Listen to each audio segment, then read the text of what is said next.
ზოგადად ისე დაკვირვებული ვარ, რომ თუ სამსახური მაქვს უფრო კარგად ვანაწილებ დროს, იმიტომ რომ მობილიზებული ვარ. ექიმთან მისვლა შეიძლება გადამედო ადრე რაღაცების გამო. და ეხლა კიდე მოვასწარე მისვლა. ლეპტოპის შეკეთებაც მოვასწარი. და კიდე ესეთი ბევრი რაღაც საქმე რაც მქონდა დარჩენილი და რასაც ვაყოვნებდი, მოგვარებული მაქვს უკვე.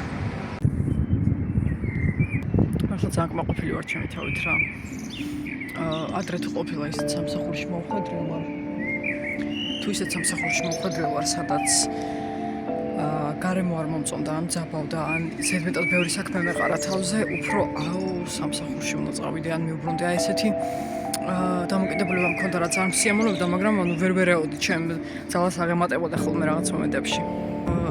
ამდენი არა ძალიან ბევრი გამოცდილებაც არ დამიგროვებია, მაგრამ ამ გარკვეული პერიოდების მერე ჩემთვის პატარა გამოცდილებაც საკმარისია, რომ რაღაც ვიზრუნო პირველ რიგში იმაზე ჩემ თავში შევცვალო ხელის შემშრელი თვისებები. პირველი მაგას ვაკეთებ და აქაც ამ სამსახურში ყველაზე მალე გამომივიდა მაგის გაკეთება. ჩემთვის მარტო ის კი არ არის მნიშვნელოვანი, რომ თავზე ხელი მისვან და უბრალოდ მეგობრულ ხალხთან მოვხვდი. პირველ რიგში უნდა დავინახო მე სადმე შლება, რომელიც ცხოვრებისეული ჩვევა და თვისება მიშლის ხელს, რომ გამოვსწორდი და საქმე გავაკეთო და ასე შემდეგ.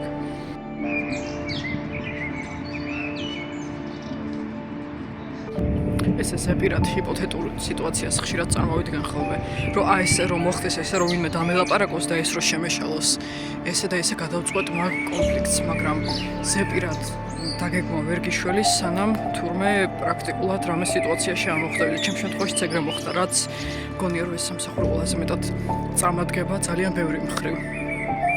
ისევ გაყიდვებში ვარ და პოდკასტში, ვინც მოусმენს პოდკასტს, თუ არ მოგისმენიეს მოусმინეთ.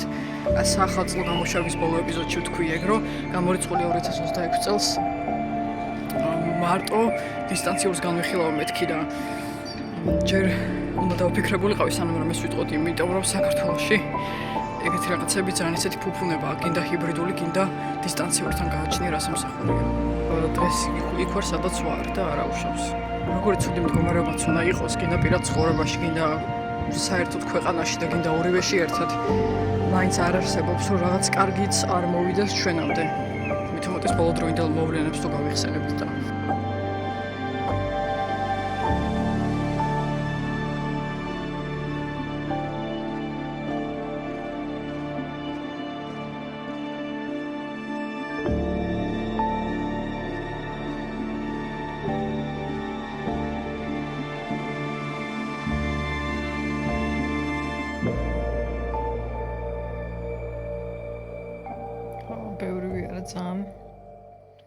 მაგრამ პრინციპში გაუსაძლისად დაღლილი ნამდვილად არ ვარ.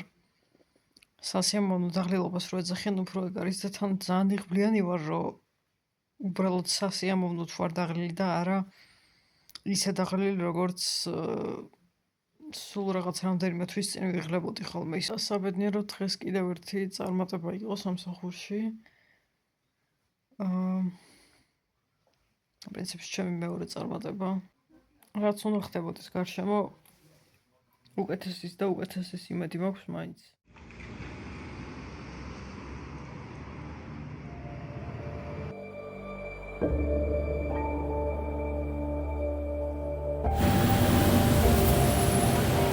ახლა მომიწია უცხოური ვალუტის გადახურდავება. ხო და რატომღაც ჩაიწერეს ჩემი პირადი ნომერი და სახელი და გვარი. ხო და ძალიან არ მომეწონა ეგ. უნდა მე რაღაცა უცებ ვეღარ მოვიფიქრე. ალბათ ვარი უნდა მეთქვა, მაგრამ ის ფული ალბათ ყველა გადასახურდავებელში ეგრეა უკვე, არ ვიცი. ხო და იმედია ეს ის არ არის, რასაც მე ვფიქრობ და რაც მე მგონია. ახალი დამპალი კანონების ნაწილი. იმიტომ რომ ეროვნული ითხოვს ესე მითხრეს. და რაღაცა პარანოია წამივიდა ახლა, იმიტომ რომ ხო არ ჩაითვლება რომ ეს არის ემიგრანტის გამოგზავნილი ფული ან რაღაც ასეთი. თუ მე ეკითხებიან, მარტო მე ხო არ შემეკითხებოდნენ, მაშინ ყველა ადამიანი მაგრის კიუს ქვეშ არის და ყველას ასე თუ ისე გაუჩნდება ეჭვი, რატომ ეკითხებიან. ისეთი მდგომარეობა შექმნეს, რომ უნდა დაიმალო თან ვერ დაიმალები. როცა გონია რომ დაცული ხარ, მაშინაც კიდევ უფრო უარესად გაკონტროლებენ და კიდევ უფრო ისეთ შემპარა ვიგზებით ვიდრე მანამდე. ხო და თანამემამულენო ეგეთი რაღაც ხდება. სამსახურზე ვლაპარაკობდი ბოლოს სამსახურში.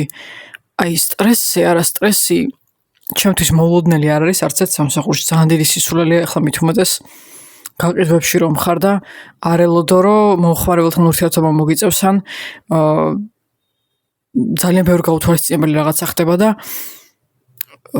პრინციპში რომ შეხედო ესეთ ულტრაკაპიტალისტურ ქვეყნებში ესეთი 7 სამუშაო არ არსებობს მით უმეტეს მომსახურების სფერო და გაყიდვებზე თუ საუბრობთ.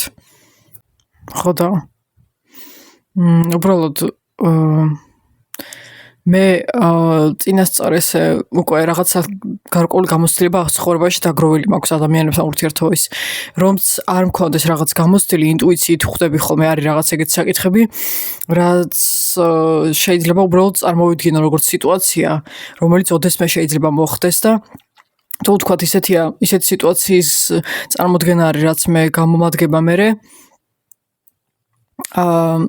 მაგას ეგ მიჯდება ხოლმე როგორც აი ისეთ შეგრძნება მაქვს ხოლმე თითქოს უკვე გამოვცადე ეგ და მარტო ნაფიქრი რომ მქონდეს რაღაცაზე მართლა ის სიტუაცია რომ ახდეს რეალობაში და მართლა იყოს ეგეთი მომენტი ისეთ შეგრძნება მაქვს თითქოს მე ის უკვე გამოვცადე და მქონია შეხება როგორ კარგადაც უნდა დამხვდნენ სადღაც როგორ თანასწორად და კარგადაც უნდა მაგზნობინო თავი კი შეიძლება აღვნიშნო რომ კარგად მეპყრობიან და რომ კარგ ადგილას მოვხვდი. ეხლა თან მით უმეტეს ძალიან მალე თუ იტყვი ასეთ რაღაცებს მე უცებ შეიძლება რაღაც ცუდად წავიდეს ან ვიღაც ცუდად მოგექცეს ფეხი და გიდოს რაღაც სრულიად საპირისპიროდ შემოტრიალდეს რეალობა 180 გრადუსით. წინასწარ ბევრს არავის არ ვაქებ.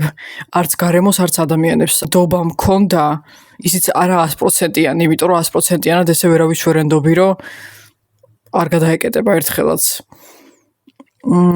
დობა მქონდა და ამიტომაც ძალიან რაღაც თითქოს დიდი სიმაღლიდან ჩამოვარდისავით ისეთი თავმოყარეობის შემლახველი შეფასებები გაისმა ჩემ მიმართ.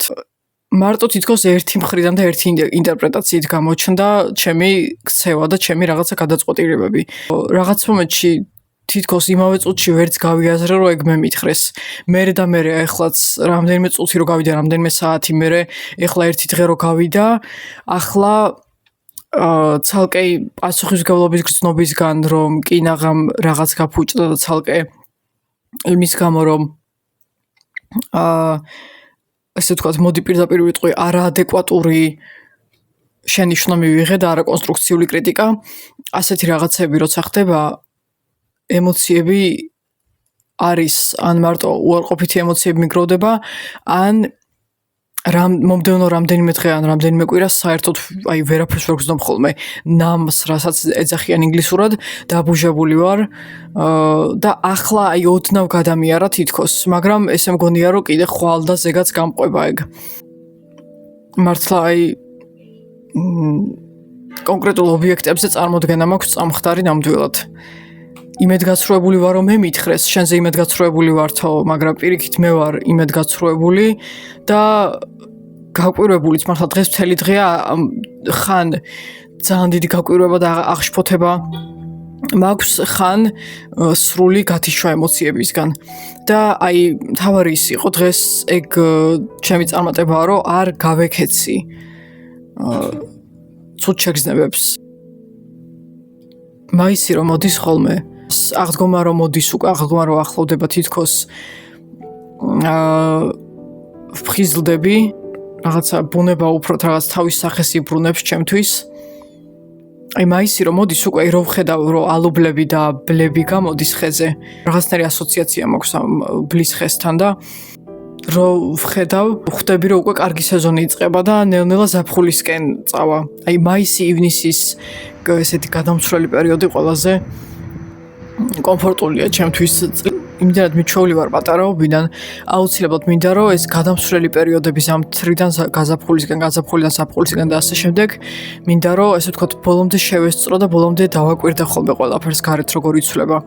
თუ ვთქვათ ვერ მოვასწარი რაღაცაზე დაკვირვება და ვერ მოვასწარი რაღაცა ითქოს დატკბობა ეზოში ყოფნით, ძალიან დიდი დანაკლისის შეგრძნება მრჩება ხოლმე.